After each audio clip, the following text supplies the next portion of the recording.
Good morning, good afternoon, good evening. It's Elliot Brown here of Essex Business Radio, and this is the second in a very special series where we are talking to people not just from here in Essex or the UK, but internationally as well, about how C-19 has affected them and how they've had to adapt, adopt and improve. I've been waiting to use that phrase for such a long time.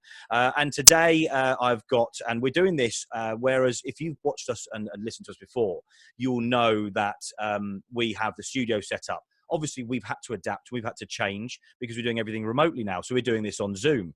And joining me on Zoom, as the viewers will be able to see, but the people who listen to the podcast won't, is Craig Bulow. That's it? That's how you say your second name, isn't it, Craig? Yes, that's right. Craig Bulow. Hi, how are you? I'm very, very well. Thanks very much, Craig. And yourself? Yeah, very good. Thank you. I had a bit of exercise this morning, so feeling pretty good. Good. Well, a lot of people are doing extra exercise now, as we've got this. They've given us a window to have some exercise, and everybody's taking that opportunity. So, Craig, you're the managing director of Corporate Away Days, and you're all about well-being at work. So, tell us about whereabouts you're based, and tell us a little bit about your business, Craig, if you don't mind. Yeah, sure. Well, we're actually based in London. Liverpool Street is where our office is. Okay. But we cover all businesses sort of in the London and southeast of England region. Sure. But our long-term plans are really to sort of roll this out across the UK, across the major cities. Yeah. And we're about really delivering exciting, inspiring, engaging, fun events, all centered around well-being. Yeah. Okay. Excellent. Now, they can range these events. There's 27 of them, which we label as the angel events, which that number is pretty special, number 27, because it signifies confidence. It signifies that we should be putting our best foot forward, right, and really sort of opening up and let others get to know us in a technology-driven world. Yeah. We are kind of like we're texting too much, or emailing too much, and there's a lack of face-to-face. Okay, so you're going to bring that reality back into things. That's what you've been doing. Exactly. And what better way to do it than experiencing something that you and I would quite happily pay for at the weekend and enjoy and share amongst our colleagues. Yeah, definitely, for sure. So what impact has this had on you? I mean, in your Liverpool Street, obviously this has changed where you work, and generally most people are working from home. How has this changed your business, and how have you had to adapt to? Well, you personally, first of all. Yeah, well, obviously, we've listened closely to the Prime Minister, and we're following his kind of. His take on it, across the country, that we should be staying at home. Yep. We shouldn't be mixing with people. We are not an emergency services company. We're not in financial sector. So the events industry has been hit pretty hard. Yeah, definitely. Because obviously, sure. We're all about people at the end of the day, and putting on special events for everybody. Yeah. So yeah, it's affected us. We've had obviously cancellations. We've had things put on hold. But what we're doing actually is we're not trying to sell events. We're actually trying to help our clients by giving them information so that they can share with their senior management teams about really keeping their well-being of their colleagues and employees at home up to the best possible standards. And that is about looking after your diet, sleep, and exercise. Right. Okay. So you've gone. Look. While we're in this sort of this disruptive stage, it really is about helping people, paying forward, and helping people to get through this stage before you even consider the business. And I think we're all probably doing the same, to be fair. Yeah. I mean, it's crucial that in this difficult period that we find ourselves in, that we really look after ourselves and our family. It really brings home what really is important. We've been so time poor over the last God knows how many years. Sure. Now we've got a lot of time. We should be really using that to our own benefit. Making us feel a bit better. And obviously we can't mix with our families like we do, but the technology is so good today. We can actually, like we are now. Yeah, exactly. Yeah. Perfect. Yeah. So how have you changed with regards to the working? I mean, obviously you're doing everything remotely. Are you having video conversations like this? Is this something that you've sort of grabbed hold of? I mean, what are you doing? Yeah, I mean, firstly, we're obviously emailing our contacts, our clients. Yeah. And then we're setting up we've done some Skype calls, we've done some Zoom calls, just really sort of keeping in touch with our clients, letting them know that we're going to be here at the end of this, Yeah. that it's going to be quite a benefit and advantage for them to consider well-being when the employees come back to work. I think you're absolutely right. Yeah. And what better way to sort of welcome them back with, something that's going to inspire and get them talking and get them excited about, experiencing a live event somewhere. Yeah, for sure. Bring that togetherness back when we've been so isolated over the last, well, God knows how many months. Yeah. I mean, be interesting to see how the public events are going to be carried out, and how long it's going to be until you can sort of really, deliver what you need to a mass amount of people. I mean, it's going to be interesting, I suppose. None of us know at the moment, do we? No, we don't. Obviously, when you've got lots of people, for example, you're going to a stadium where there's 80,000 people watching a football match. I mean, how do you manage the people? I mean, do you test everyone before they go to the match? I mean, it's pretty impossible to do. Yeah. So we have to obviously keep it in line with what we're told from government. Yeah.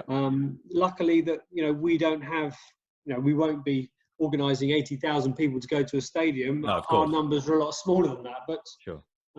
We still need to make sure that the virus isn't still around and we're not spreading it. I think what's crucial now is really to get this testing correct. Yes. That we can eliminate any sort of risk for it happening or starting again, if you know what I mean. Yeah, definitely.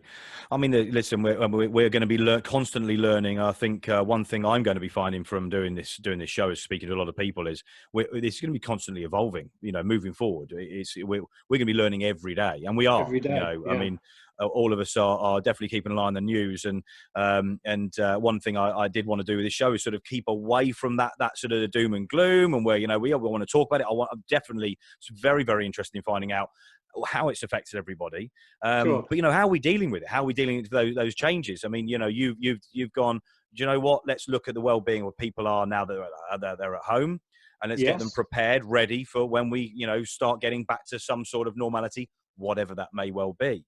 Exactly. And we don't just put on events, we're actually building, creating and designing well-being policies. So these are policies, they're short documents. We talk about a policy, it doesn't have to be 50 pages long. This is a between 5 and 10 pages document where there are actually calls to action that employers can actually provide, that employers can provide their employees with actual things that they can see, read, and actually go away with tangible a benefit from perhaps industry professionals in well-being that and also mental ill health. Which is going to be paramount for when these employees come back to work. If they've got something down in writing that the employers can show their employees, then they're going to be on board a lot quicker, and there's going to be a bit more sort of loyalty and feeling valued and looked after, which is really important. Of course, and you've got, it's called Mental Health Awareness Week in a couple of weeks' time. Is that right? I believe so. Yes, I think it is in April. I mean, double check on that, because the fact that you brought that up, we have got a couple of people that have been on the show that we're going to do a couple of shows around that period, based on that. So quite an interesting thing. Maybe we should have a chat about it. That'd be very interesting. Very interesting. We're actually partnered with some leading industry professionals that are based in London, who are currently working with multinational businesses. Big institutions where they come in, they do integrated and interactive workshops and seminars. So the people attending these seminars and workshops, they actually come out of it with something tangible. Yes. Something that they can then share with their colleagues and co-workers.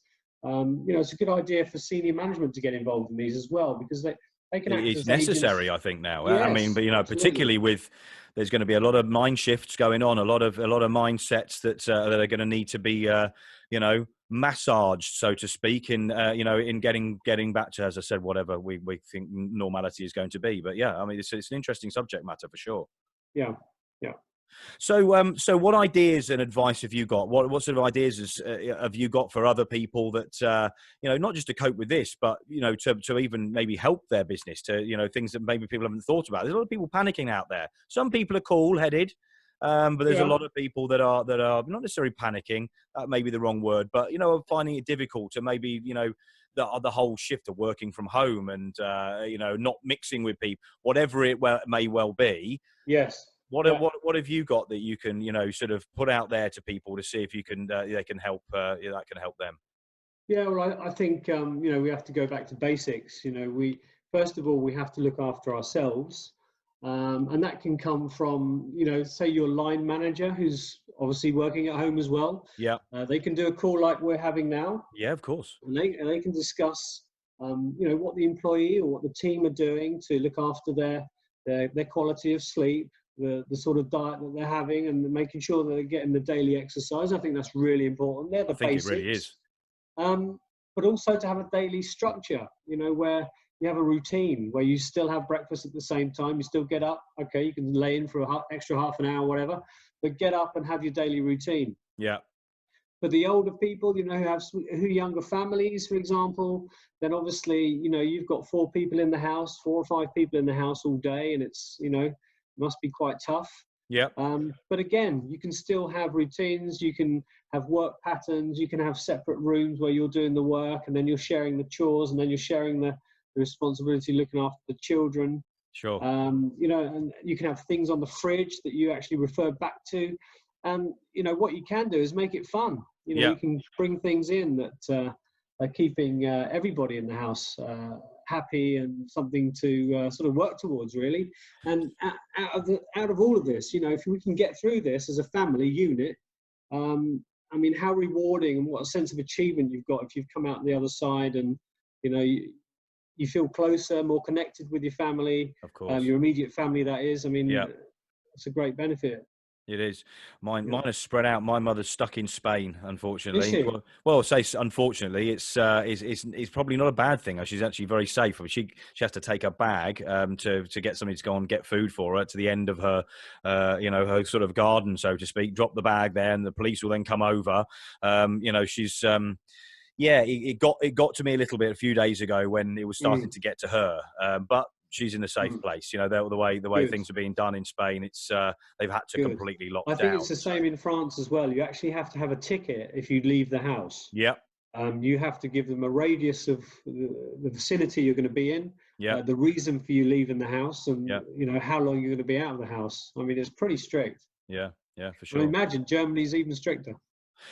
Hey, listen, it's all going to go the same. It's all going to go the same way. It's all going to go the Yeah, same way. yeah. So the ideas that you put forward then, I mean, these are things that you're doing in your house, are they? This is what you're doing currently.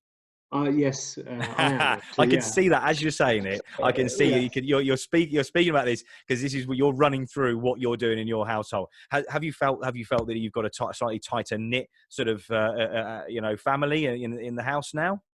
Well, I live here on my own actually, Oh, okay, but I have my sisters up in Ipswich. I have okay, my mother in Coggeshall, which isn't too far away. yep, I've got my auntie and uncle and 2 uncles in Colchester, less than a mile away. yep, Obviously, I can't go and see them. yeah, of course, Um, I've done a bit of shopping for them recently and left the okay, bags outside. yep, They've texted me their shopping list, yep, and I've queued up outside Asda.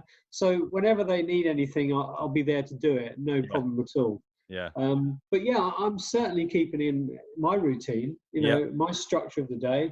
I have lunch at the same time. I do my exercise pretty much in the mornings because that's when I like to do it. sure, Then I work out a little plan. I have a to-do list that I write most evenings for the yep, next day. yep, Tick them off. I get a sense of achievement when you tick them off.